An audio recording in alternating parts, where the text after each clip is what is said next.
Assalamualaikum warahmatullahi wabarakatuh. Waalaikumsalam Waalaikumsalam warahmatullahi wabarakatuh. wabarakatuh. Selamat pagi semuanya. Semoga kita tetap selalu diberikan kesehatan dan juga tetap semangat untuk belajar walaupun memang kondisinya kita saling menjaga demi kesehatan dan keselamatan kita semuanya gitu ya. Di beberapa sekolah sudah ada yang terpapar COVID. Semoga di sekolah kita beserta keluarga, lingkungan masyarakat kita tidak ada yang terpapar gitu ya. Sehingga untuk mengantisipasi hal tersebut, sekolah melaksanakan pembelajaran tatap muka hanya satu angkatan bergantian. Sedangkan angkatan yang lain itu pembelajarannya melalui daring. Baik, untuk hari ini kita belajar tentang trigonometri, tapi sebelum belajar tentang trigonometri, tentu ketika di SMP kalian sudah pernah belajar tentang aturan Pitagoras ya. Ya. Aturan Pitagoras di SMP kelas berapa waktu itu?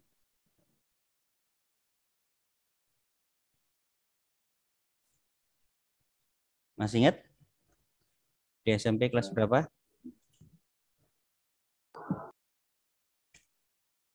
Lupa, Pak. 8. Pelajarannya aja lupa, Pak. Babnya, Pak. Oke. Saya share screen.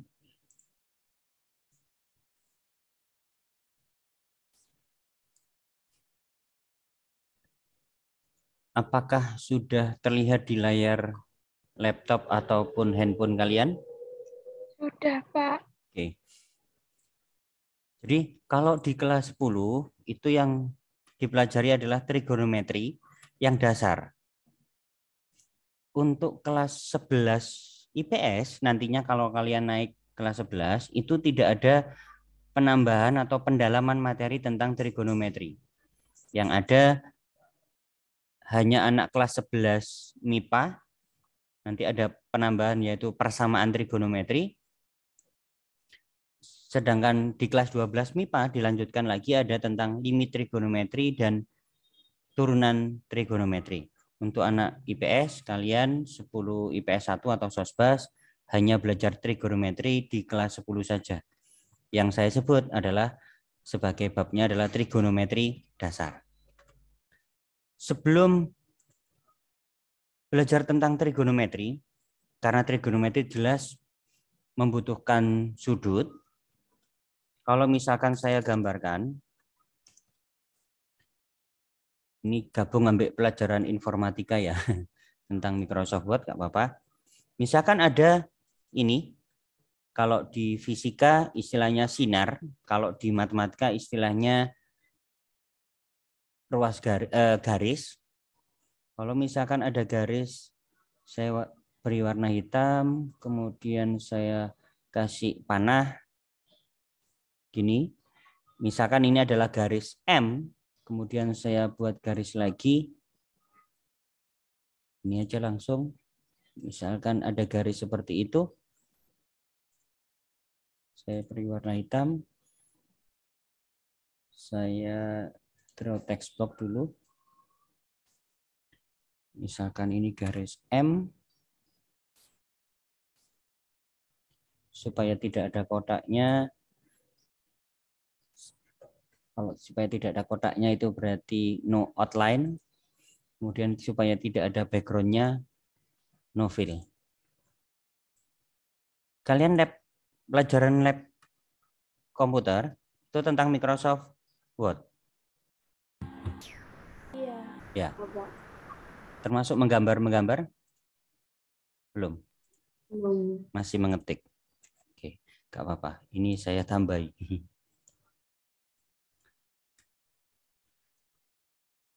Jadi ini live langsung ya. Jadi supaya paham bagaimana membuatnya juga.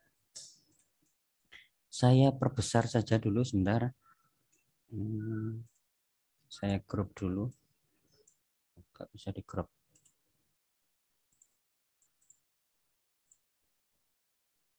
Saya geser dikit.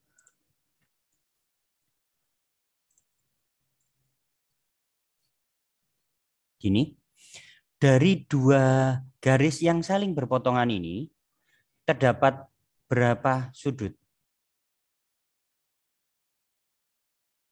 Terdapat Empat. berapa sudut? Ada 4 gitu ya. Jadi kalau misalkan saya beri nama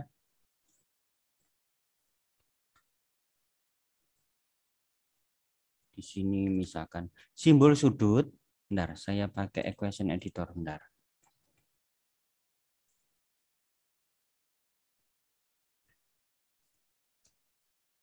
Saya perlebar dulu.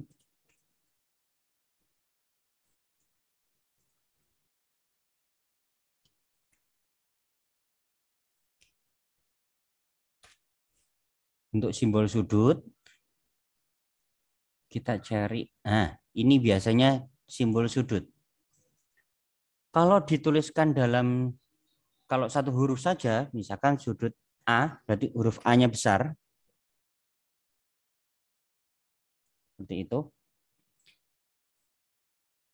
Ini misalkan sudut A.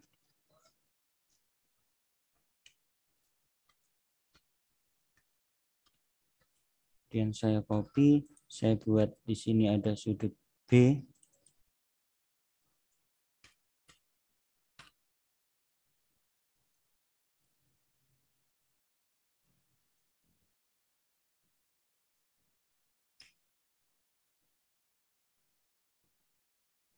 Itu sudut B.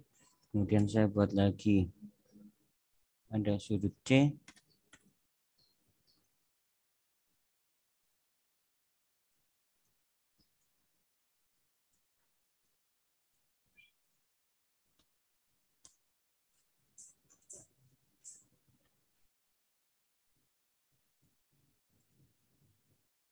Oh, kok nggak bisa? Sudut C.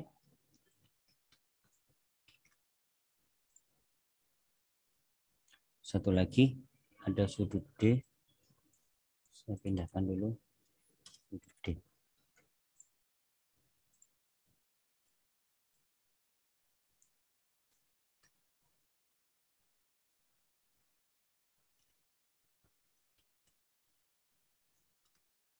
Oke, kalau misalkan supaya terlihat, saya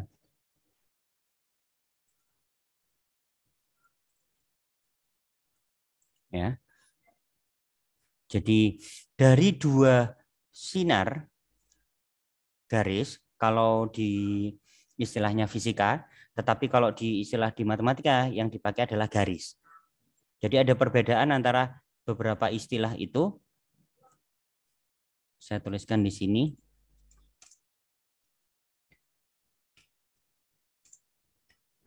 Kalau garis adalah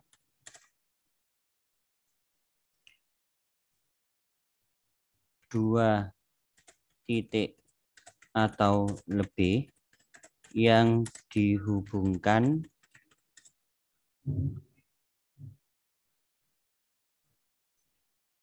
secara lurus dan boleh diperpanjang dua arah. Layarnya besar, bentar.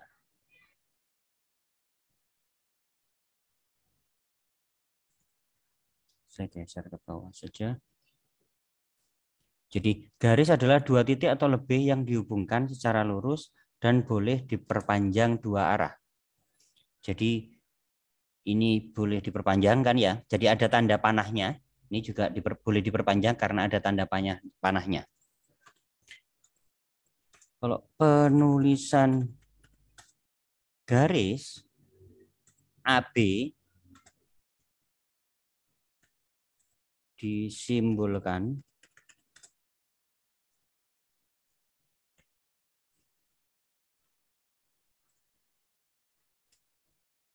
jadi nulis AB kemudian di blok, saya pakai equation editor.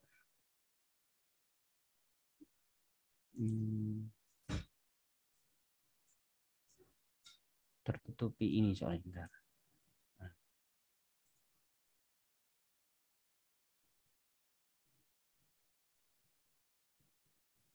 Nah, yang panahnya dua arah, kiri kanan.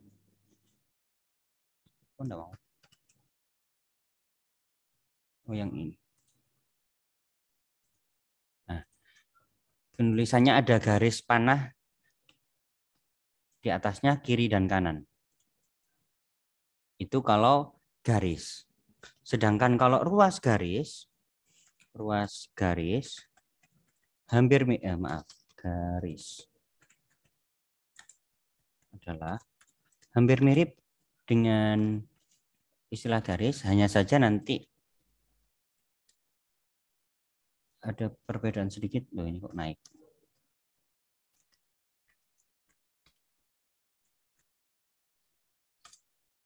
Aneh. Aneh, jadi naik. Ruas garis adalah dua garis atau lebih yang dihubungkan secara lurus dan hanya dan tidak boleh diperpanjang.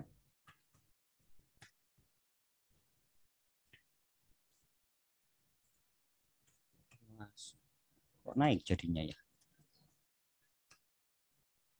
Ruas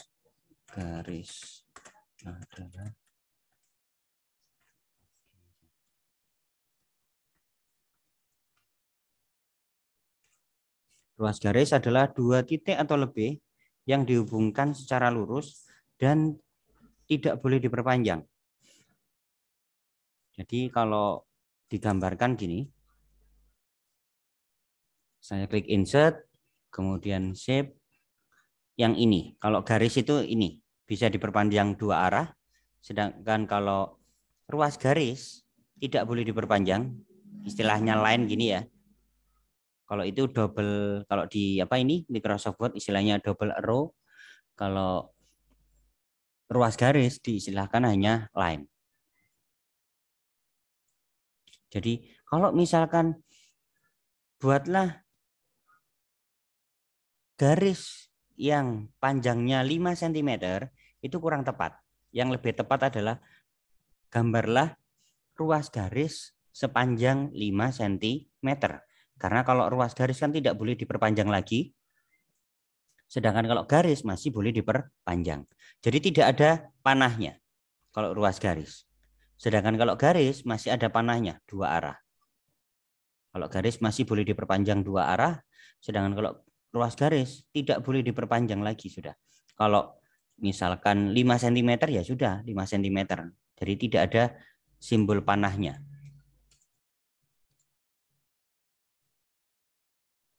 Kalau misalkan saya tuliskan kayak ini tadi, biasanya kalau ruas garis itu memang harus dituliskan dua titik minimal gitu ya. Yang di sini harus huruf besar, misalkan A, titik A, ini adalah titik B.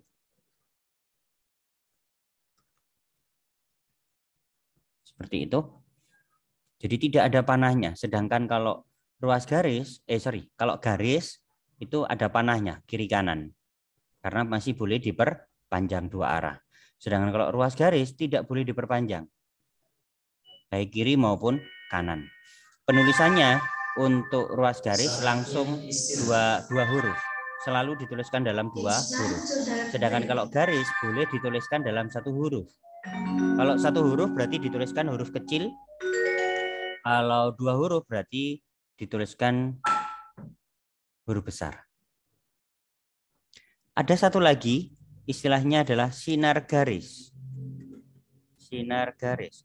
Kalau di fisika itu istilahnya adalah vektor. Dua titik atau lebih yang dihubungkan secara lurus, tetapi hanya boleh diperpanjang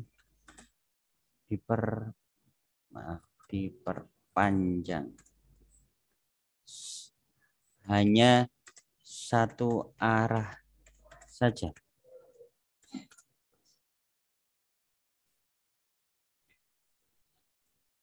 Anggap saya copy ini nanti supaya tahu perbedaannya. Bentar, kok nggak on.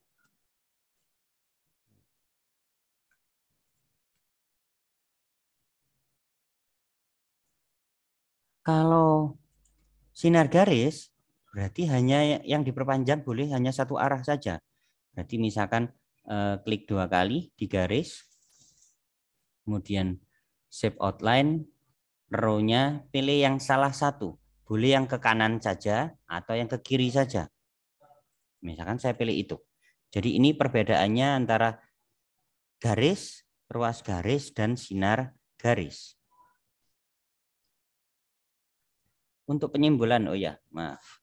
Untuk penyimbolan, kalau garis tadi, penulisan garis AB disimbolkan adalah seperti ini. AB, atasnya ada garis, panah kiri kanan. Sedangkan kalau ruas garis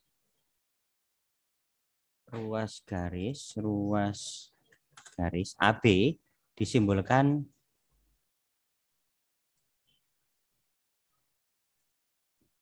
hanya tidak ada panahnya. Oh maaf, ini tadi katut. AB, saya blok, kemudian saya pilih ini yang tidak ada panahnya. Supaya tidak miring, style text.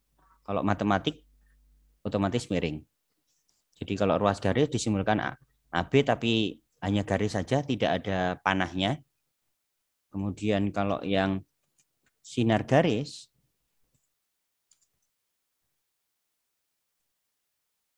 saya geser dulu. Oh, Kak Katut. Ini.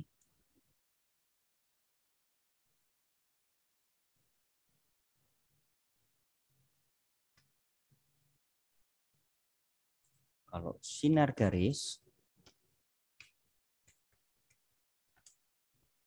disimbolkan panahnya hanya satu arah.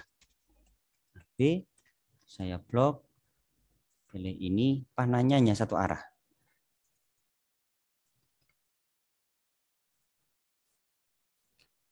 Jadi sinar garis AB itu berbeda dengan sinar garis BA. Kalau BA berarti arahnya ke kiri. Ini kan panahnya ke kanan, berarti sinar garis AB gitu ya.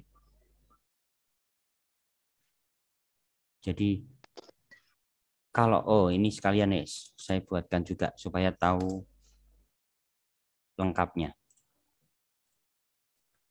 Kalau yang garis. Sinar garis sudah, ruas garis sudah, sinar garis, yang garis.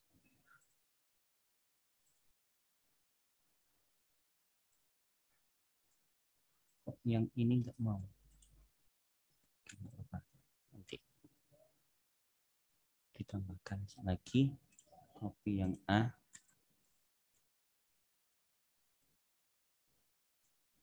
Sedangkan kalau garis dua arah. Klik 2 kali di garis, kemudian shape outline, arrow, pilih yang double, kiri kanan.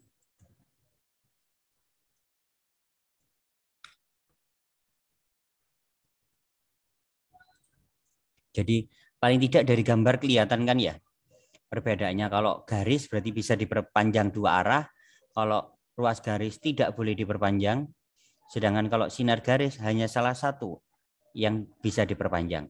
Istilahnya dari sinar garis atau vektor, ini adalah titik pangkal, berarti titik pangkal itu dasarnya, titik dasar, permulaan, sedangkan ini adalah titik ujung, tapi masih bisa diperpanjang karena ada simbol panahnya. Untuk ruas garis dan sinar garis biasanya memang dituliskan dalam dua huruf besar. Untuk garis boleh dituliskan dalam satu huruf. Kalau dituliskan dalam satu huruf, berarti menggunakan huruf kecil. Misalkan boleh diberi nama garis M gitu saja, boleh diberi nama garis AB. Ya. Tapi kalau diberi nama satu huruf, berarti hurufnya huruf kecil. Saya simpan dulu. itu tentang garis gitu ya. Jadi sebelum mungkin saya rubah dulu ini sebelum sudut saya taruh di bawahnya saja.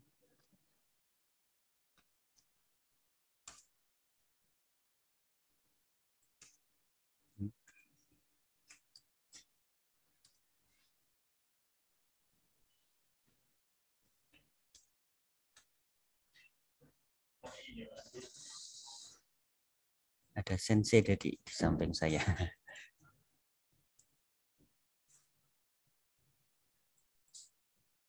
Kok nggak bisa di grup? Biasanya bisa di select all, select object. Nggak mau. Ini baru mau. Saya geser ke bawah.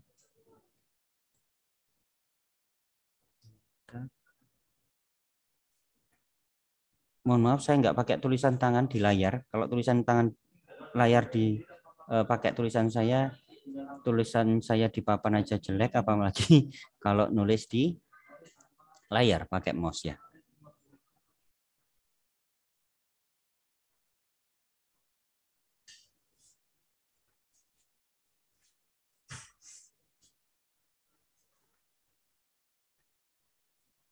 Halo, apakah masih bisa mendengar saya? Sepertinya internet unstabil ini tadi.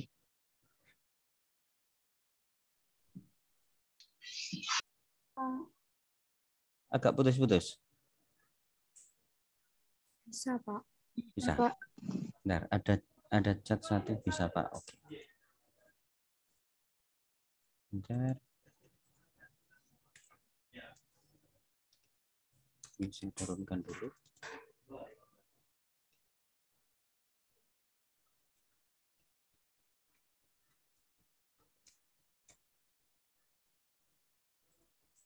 Jadi urutannya biar pas. Jadi belajar tentang garis, ruas garis dulu, baru tentang sudut.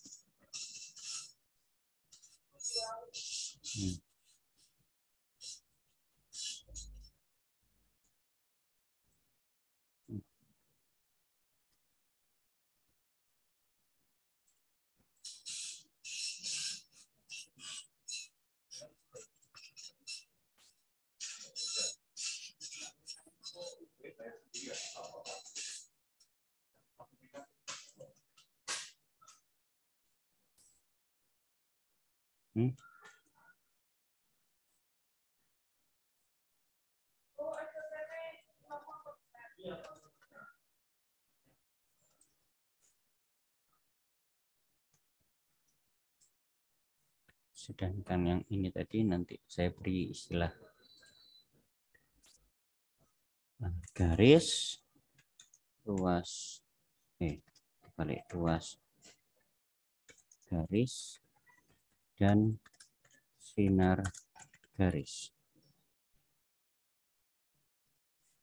Untuk membesarkan, kan D-nya sudah terlanjur kecil gitu ya. Supaya besar, tekan tombol Shift dengan F3. Pengen besar semuanya, Shift dengan F3 lagi. Pengen dirubah, Shift F3 sesuai keinginannya kita. Ini saya urutannya ini tadi, kalau yang A itu sudut, saya blok. Shift dengan panah. Ctrl Shift C, saya ngopi bentuknya. Ini juga saya buat ditebalkan, kemudian ganti yang A. Otomatis ini tadi jadi yang A, yang bawah sudut jadi yang B.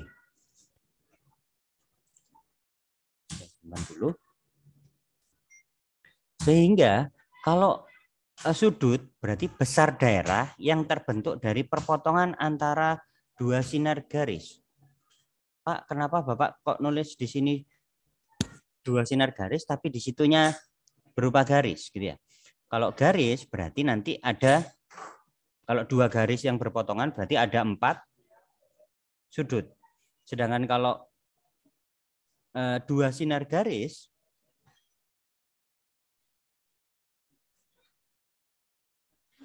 berarti gambarnya nanti hanya seperti ini.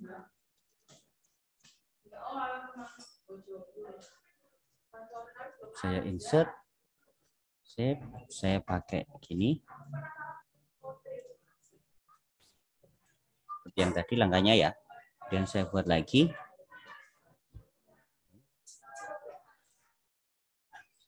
Itu.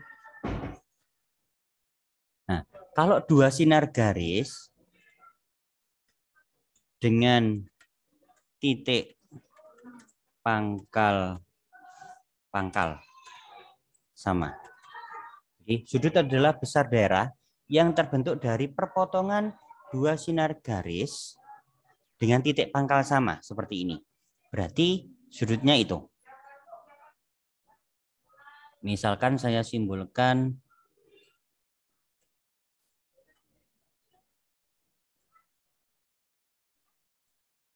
ini titik A.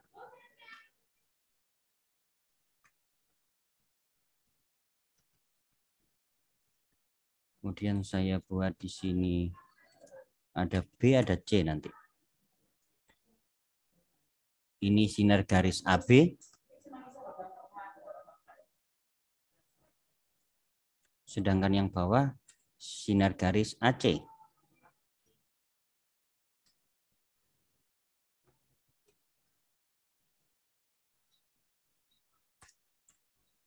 Nah, dari sinar garis AB dengan sinar garis AC itu terdapat daerah.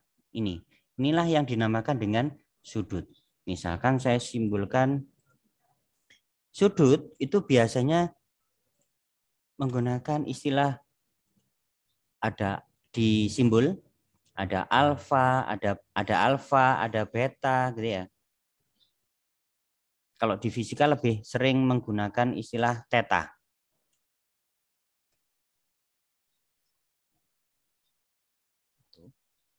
Jadi besar sudut di sini saya simbolkan alfa. Sudut dapat disimbolkan, oh, maaf, ini B-nya mencelat. Bisa disimbolkan alfa, boleh beta, gitu ya. Boleh gamma dan lain sebagainya. Coba di more simbol. Ini alfa, ini beta.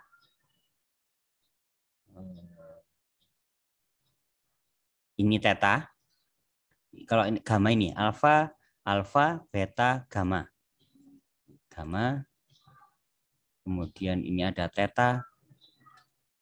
Jadi tidak harus pakai simbol-simbol seperti ini. Boleh misalkan dibuat simbol B gitu ya. Boleh A kayak tadi.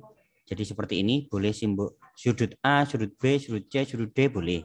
Tapi secara supaya terlihat keren gitu ya. Maksudnya itu zaman dulu istilah beberapa huruf Yunani, alfa, beta, gamma dan seterusnya itu dipakai untuk simbol. Tuh. Ataupun dapat disimbolkan seperti tadi, disimbolkan misalkan cari simbol sudut. Kalau misalkan tidak pakai equation editor, cari simbol sudut.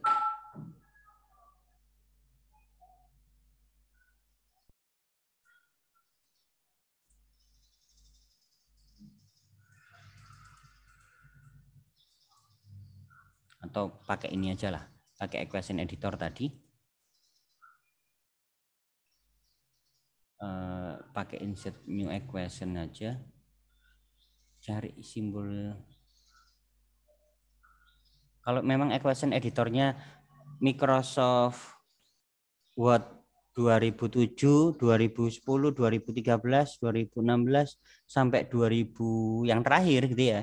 Sekarang ini itu sepertinya nyarinya agak ribet memang. Sehingga saya lebih suka equation editor itu yang versi lama, versi yang 2003. Tampilannya beda. Saya klik 2 kali kalau ganti, itu tadinya nyentuh formatnya yang lain. Di sini ada simbol ini, sudut. Misalkan sudut A gitu saja boleh gitu ya. Kemudian misalkan Saya kalau matematik berarti miring, dimiringkan seperti variabel-variabel gitu ya, X. Tapi untuk di tag, dirubah di tag normal.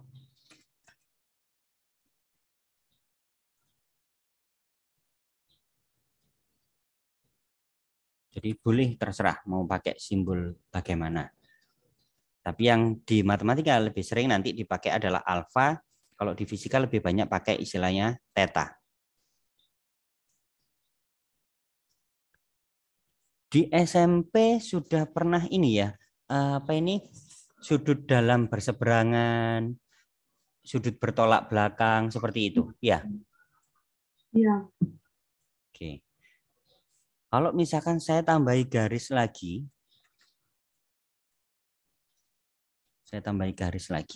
misalkan ini garis N, garis, saya geser dulu. Ini saya beri nama P gitu aja. Sinar garis P.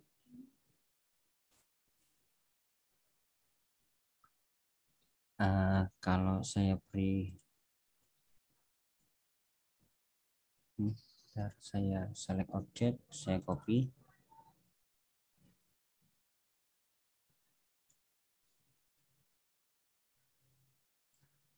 Saya geser.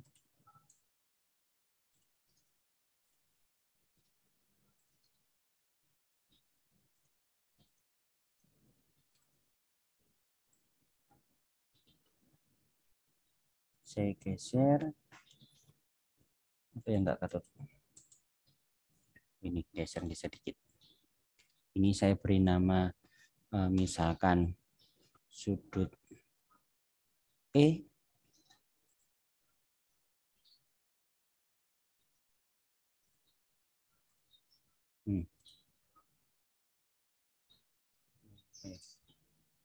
Oke. Saya naikkan dikit. Sudut E.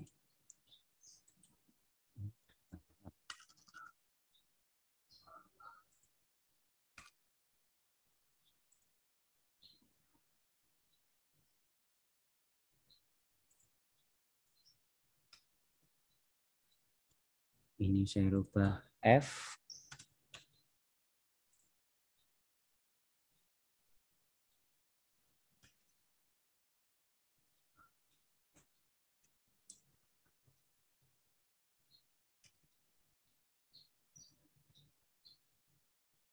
Ini saya rubah G.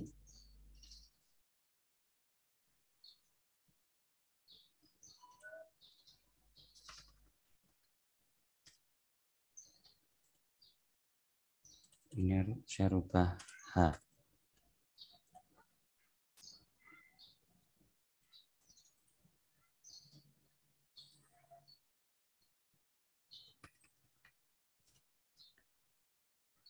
Kalau sudut A, saya ini dulu, bentar. Saya print preview, saya perbesar. Atau saya besarkan gini aja. Tapi ini ada garisnya nggak enak. Oke, bentar. Saya preview dulu.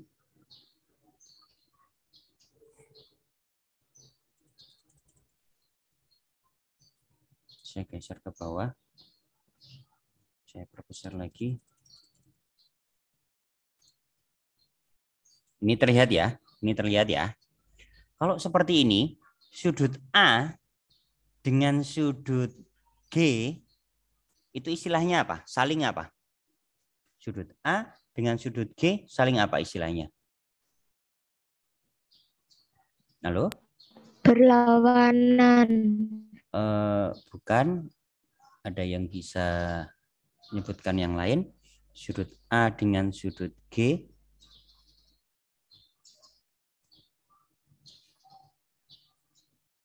Atau gini aja, yang paling sederhana dulu.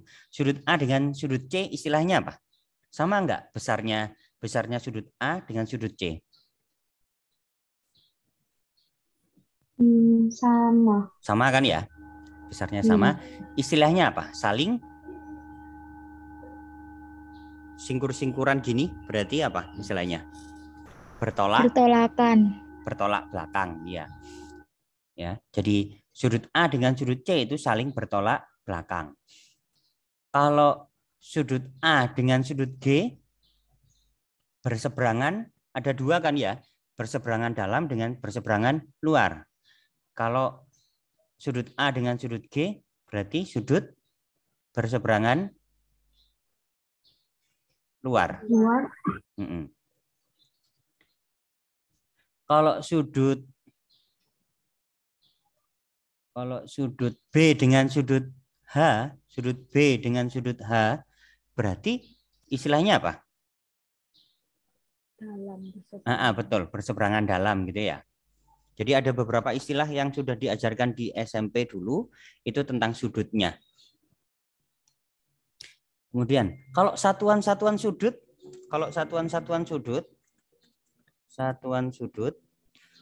yang kalian kenal apa? Satuan-satuan sudut.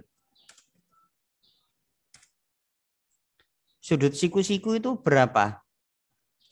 90 derajat. Nah, berarti satuan sudut yang kalian sebutkan itu adalah derajat.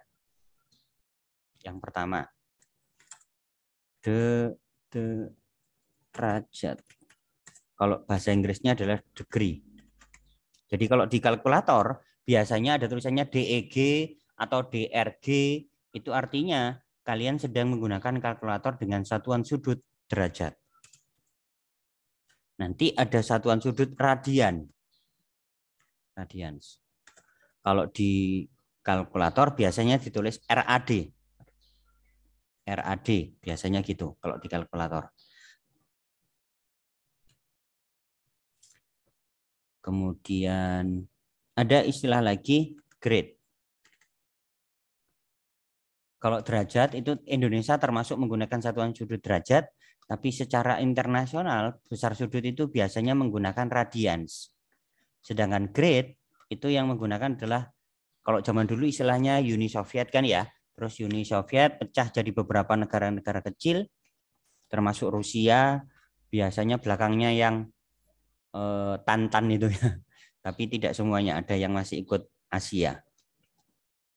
Kalau satu putaran penuh pada derajat, satu putaran 460. Iya, satu putaran penuh itu sama dengan 360 derajat.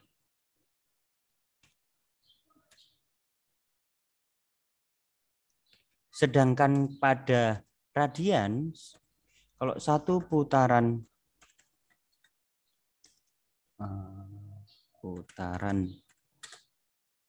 penuh pada radian sama dengan istilahnya 2pi radian. Saya nyari simbol pi. Belum muncul. Pi.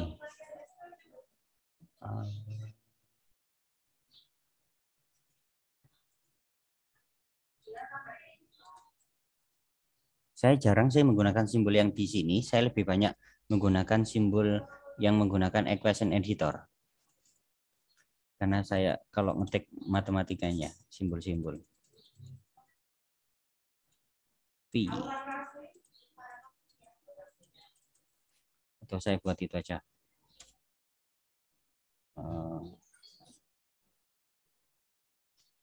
Saya copy bentuknya.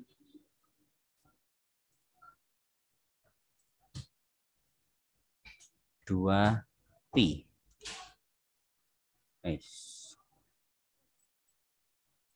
Pi. Tuh. Kalau ini tadi pada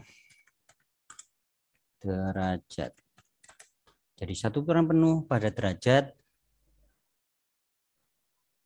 sudutnya adalah 360 derajat.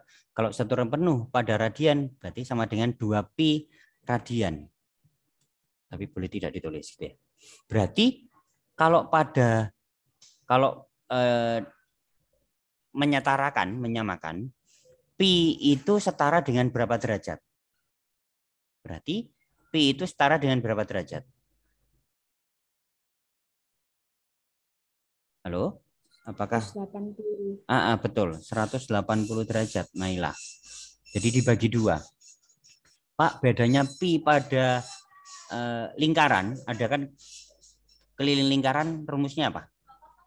2pi r kan ya? Kemudian luas lingkaran, pi r kuadrat. Itu kan juga pi, Pak.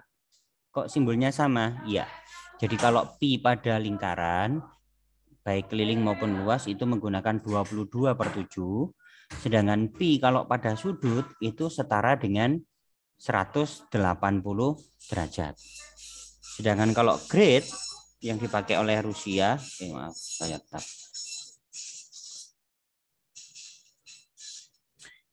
Kalau satu putaran penuh, saya copy saja.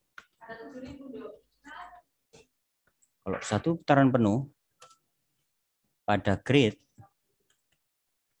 itu istilah sama dengan 400 grade.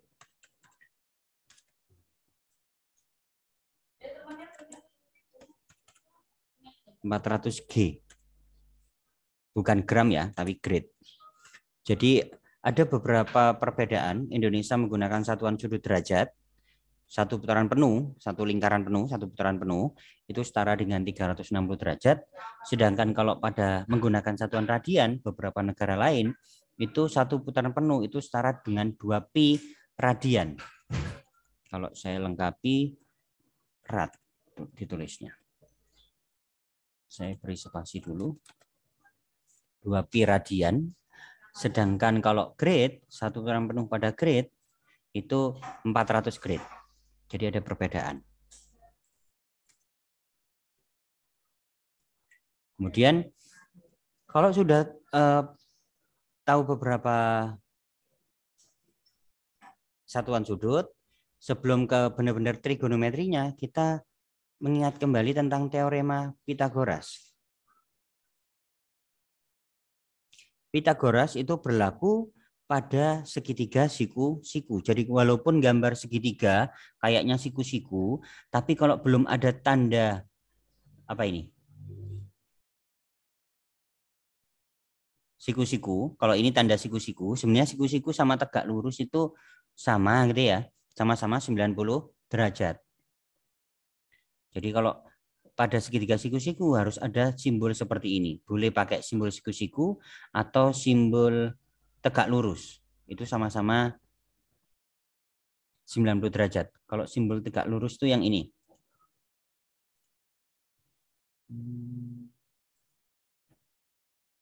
Saya tadi kelihatan di atau gini aja pakai equation editor.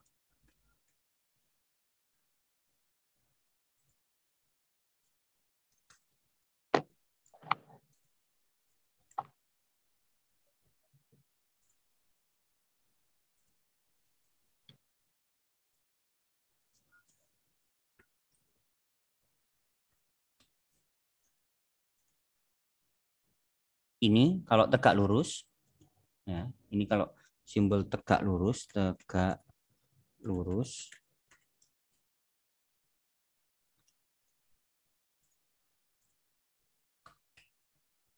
simbol tegak lurus. Kalau simbol siku-siku seperti itu, kan sama-sama juga sudutnya 30 derajat. Kok 30, maaf, 90 derajat.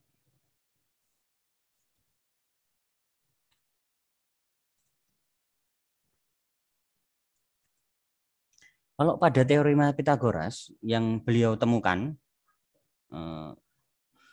manusia yang mempunyai karya penemuan tentang aturan Pythagoras, tentang segitiga siku-siku.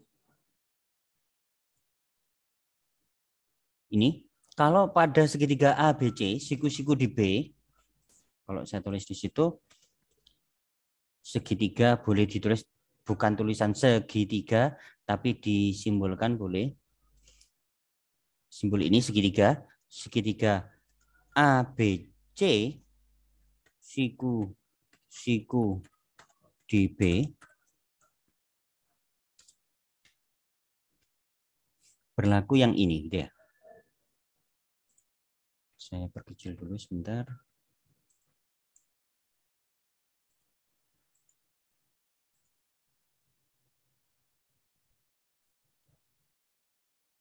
Tuh. Pada segitiga siku-siku di B, kalau ini titiknya siku-siku di B, maka panjang ruas garis AC itu panjangnya biasanya disimbolkan huruf B kecil. Jadi B kecil ini adalah panjang ruas garis AC. Sedangkan kalau BC ini panjang ruas garis BC itu karena depannya adalah titik sudut A, maka panjang rusuk atau panjang ruas garis BC itu panjangnya dinamakan atau disimbolkan A kecil. Sedangkan panjang ruas garis AB depannya kan C. Titik sudut C, maka panjang ruas garis AB disimbolkan dengan huruf C kecil. Bagaimana mengidentifikasi rusuk atau ruas garis yang miring? Yang miring itu selalu depan sudut siku-siku. Sekali lagi, panjang ruas garis yang miring itu selalu depan sudut siku-siku. Sehingga cara menghafalkannya, kalau yang ditanyakan itu yang miring kan panjang ruas garis yang miring itu B. Berarti B kuadrat sama dengan penjumlahan kuadrat dari kedua panjang ruas garis yang lain. Sedangkan kalau yang dicari bukan yang miring, A dan C itu kan bukan yang miring. Maka sama dengan yang miring dikuadratkan dikurangi panjang ruas garis yang lain dikuadratkan. Sampai di situ bisa dipahami?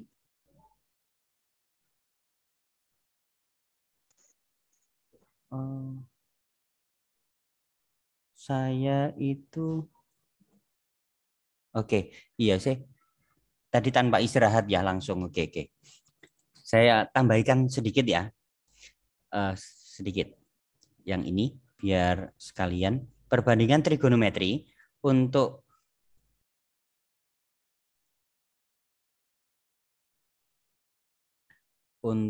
segitiga siku-siku. Kalau saya pakai sudut theta, berarti depan sudut theta itu istilahnya kita sebut depan. Ini rusuk ini adalah sampingnya sudut theta, sedangkan yang sisi miring sekali lagi selalu depan sudut siku-siku. Sinus, tulisannya lengkapnya sinus, bacanya sin gitu aja, disimbolkan sin. Sin theta sama dengan cara menghafalkannya demi, depan per miring. Kalau kosinus, tulisannya bacanya kos gitu aja, ditulisan kos gitu aja. Kosami untuk menghafalkannya, samping per miring. Tandesa, depan per samping. Jadi ini yang harus dihafalkan nanti. Sindemi, kosami, tandesa. Ini nanti filenya saya berikan. Kemudian video ini juga saya upload di YouTube. Nanti kalau sudah saya kirimkan gitu ya. Sebentar, kameranya bisa diaktifkan semuanya. Sebentar, saya print screen dulu. Ini foto Intan, Nandalina. Bisa diaktifkan sebentar.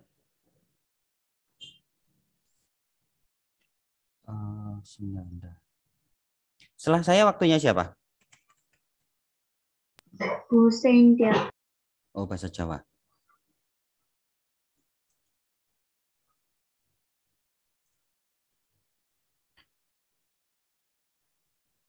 Oke. 1, 2, 3.